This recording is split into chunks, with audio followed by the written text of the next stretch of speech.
Hi, class. So here we are. We're trucking along with the semester here. I've got a few weeks left.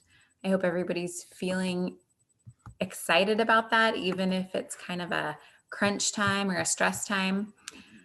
Um, so we are going to be talking about early care and education programs as community resources. Just cue that up. Okay.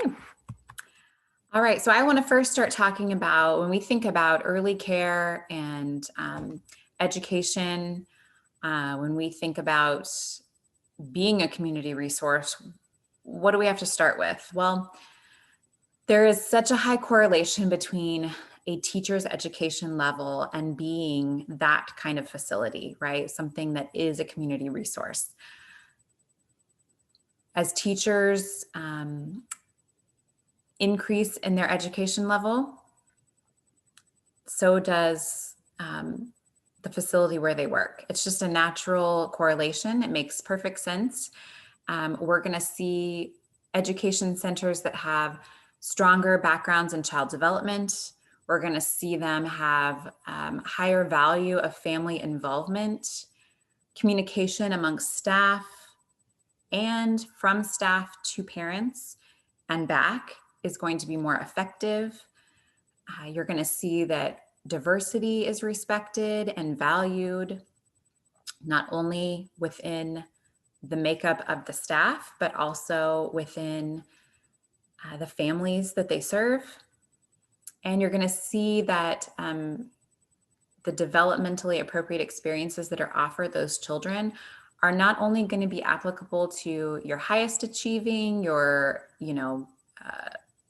excelling students and children, but also those children that are special needs. They can be included in these activities and everybody feels like they have equal accessibility. That's really important. And the more a teacher has a higher education, the more positive there's a correlation to these characteristics of the early childhood education experience, whether that be even daycares or preschools, Head Start programs, early elementary school, all of that. Those are really important values to see and qualities to see, but also when you're thinking about where you want to work one day, right? Whether it's having your own place or working for someone else, this is like a checklist of what you should want to see from that facility and where you work. And either if you don't see something that you value, you can go in with the mindset that you're going to try to help promote change and encourage that, or it might mean that that's not the right place for you to want to work because it won't be as rewarding for you either. We also want to think about group sizes within the classroom. And so you want to make sure, like, the higher quality education experience for a child, the smaller the groups. And that also goes along with the caregiver or teacher and child ratio, right? You need to have adequate ratios, not only for supervision and safety purposes, but for encouraging the right experiences with children. If teachers are just monitors to make sure that no one gets hurt, they're not able then to really interact and add that value, add scaffolding to the learning, like we've talked about in some of the other chapters or other lectures. And so that's really important.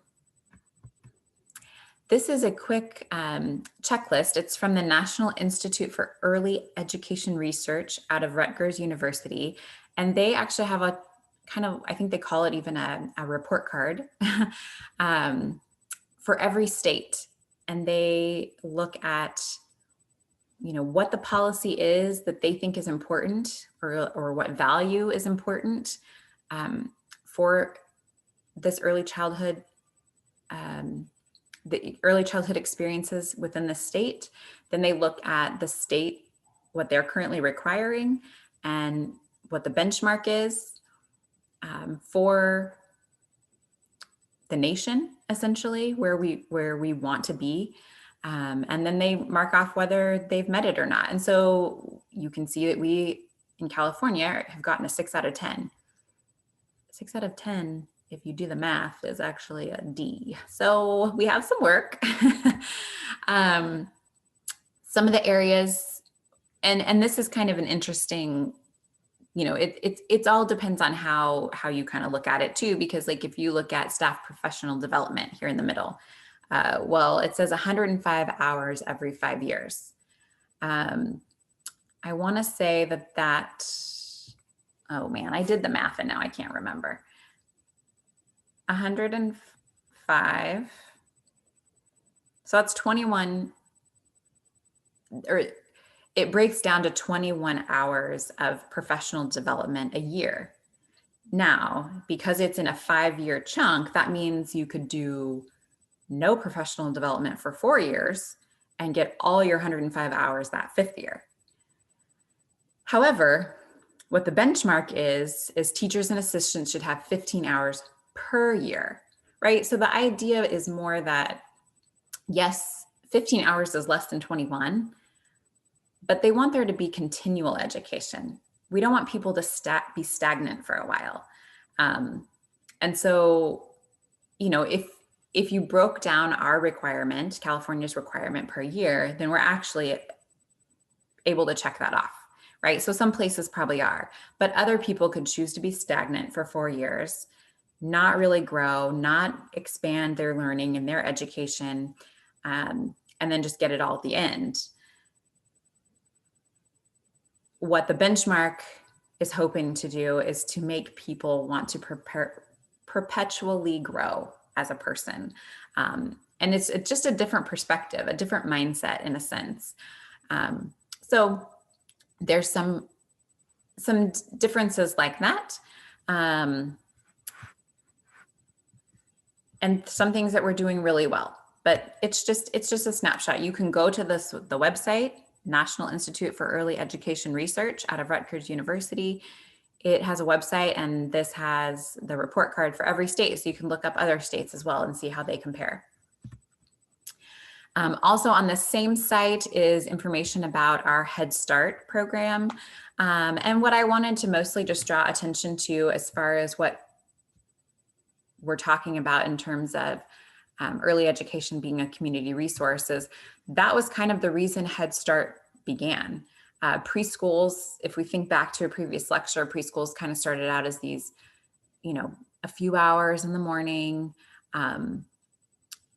maybe just a few days a week, even extra kind of socialization for families. But the families that could participate tended to be kind of your upper middle class, stay-at-home mom or stay-at-home parent families, because if you're going to drop your kid off at 9 and pick them up at 11:30, you can't be at work, right? Or you at least have extra support to help you with that. And so preschools weren't really meeting the demand of what the community was. The community had people that had lower incomes, or that had children that had special needs, or, even families that experience homelessness, single parent families, parents that are unemployed. And preschool typically isn't very cheap either. And so it wasn't a cost that some families could incur. And so Head Start began to really kind of meet some of those community needs. And you can see the percentage breakdown of the families that use Head Start. You can also see parent education, and we talked about that in a past lecture too, what the parent education level is for the children that end up using Head Start. And so it's serving an important need in the community is essentially what this is getting at. And that's important. It's also important because we're seeing a shift in society from the time that, our parent, or I say our parents, I'm talking about me, and I realize I'm older than some of you, but my parents' generation, the boomers, to now millennials that are a lot of the parents, and even whatever's next. our parents as well, we're seeing this shift in society. And some of these shifts we're seeing is now there is a larger number of households that are living in poverty. We're seeing more couples cohabitating rather than marrying. And that's an important shift because, in terms of society, when research has been done on cohabitation versus marriage, uh, people that are married tend to be more content, tend to rate themselves as happier, um, maybe tend to feel like more productive members of society. So those are some important social dynamics. And that's just research, not a judgment on cohabitation versus marriage, but just research that's out there that suggests that that can shift how people are in society. There's also more household heads that are single mothers than there used to be. And there's more families that have mothers that also work outside the home. So if we're thinking about a two-parent family, both parents now a lot of times have to work in order to at least live the lifestyle that they're living. And it's hard to raise a family on just one income. And so what this means ultimately is that, whoops, no, sorry, more community resources are helping to care for our children. So those include daycares, those include preschools, and then surround care. So not only the time children spend in school, but then a lot of families are having to drop their children off at a place that will, maybe it's on site with the school, or maybe it's somewhere nearby that they drop their children off early. That school age care program takes them to school, and then they go back to that school age program or care program after school. So that's the idea of the term surround care. It means it's surrounding the time that the child's in school, because parents need to drop them off before school starts and they need care afterwards too.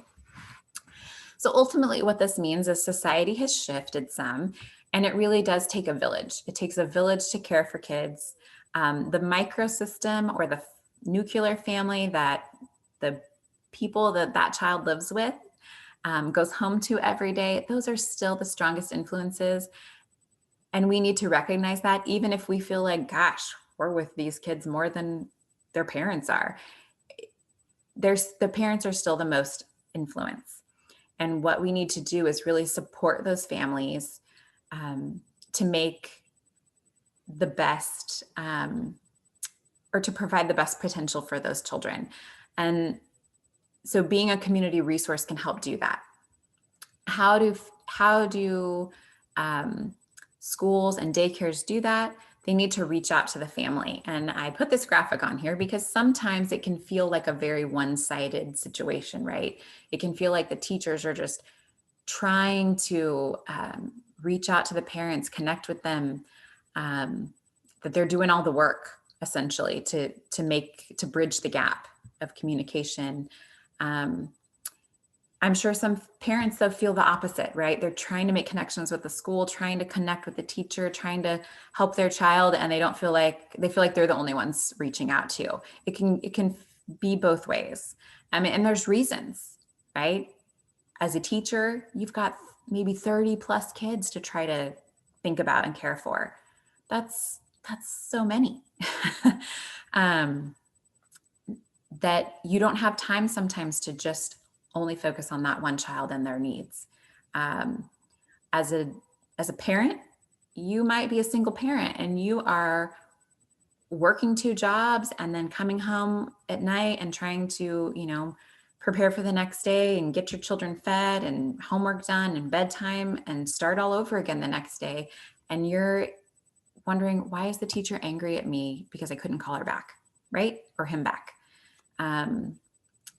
And so you feel like you're the only one, that's struggling too. So the point being is that we really need to find ways to communicate that help to build that bridge. And this TED Talk here, if you are on the slideshow view of the PowerPoint, I'll also try to link it where the PowerPoint is located in Canvas. But this TED Talk is just a really great example of a small act that this teacher is doing that has really profound bridge building effects. And I think what you'll find, or what you'll glean from her TED Talk as well, that I did too, is that when you start to put down the foundation for some of the bridge, the other side does too. And it actually has an effect where you're then coming together to build the bridge, and it's not just one side struggling to manage the whole length of that gap. So it's really filling the gap between parents and educators. And I found her TED Talk to be really inspiring, and I hope that you do too, because it's not this big monumental task. She really broke it down into a very simple step that can be helpful for teachers to understand. If you have any questions about this, please don't hesitate to let me know, and I will see you next lecture.